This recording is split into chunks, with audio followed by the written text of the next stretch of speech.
Nah, jadi memang ada isu yang mengatakan bahwa Yesus lahir 25 Desember itu hari raya pagan, dewa-dewa Roma.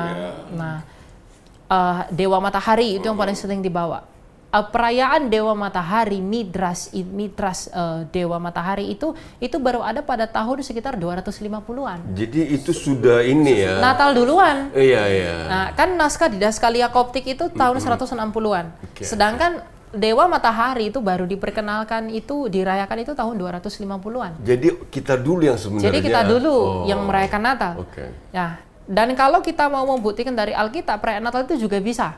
Ya, coba kita baca dalam Lukas ya. Membaca Lukas ini harus hati-hati ya.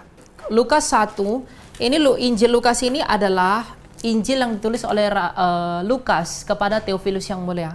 Ya, kalau kita baca dalam Lukas 1 ayat yang kelima, pada zaman Herodes, Raja Yudea, ada seorang imam yang bernama Zakaria dari rombongan Abia.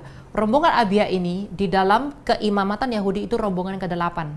Ya, istrinya berasal dari keturunan Harun, namanya Elisabeth. Lalu kemudian pada ayat 8, pada suatu kali waktu tiba giliran kelompoknya, Zakaria melakukan tugas sebagai imam di hadapan Tuhan. Sebagaimana lazimnya ketika diundi untuk menentukan imam yang bertugas, dialah yang ditunjuk untuk masuk ke dalam bait Tuhan dan membakar dupa.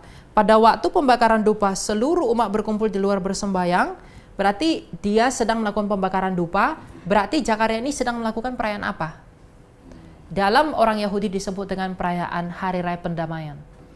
Nah, Hari Raya Pendamaian ini, kalau kita lihat ke konversi kalender di zamannya Kristus, itu terjadi sekitar tanggal 25 sampai 26 September di zaman itu. Itu memang bergantian karena akibat konversi.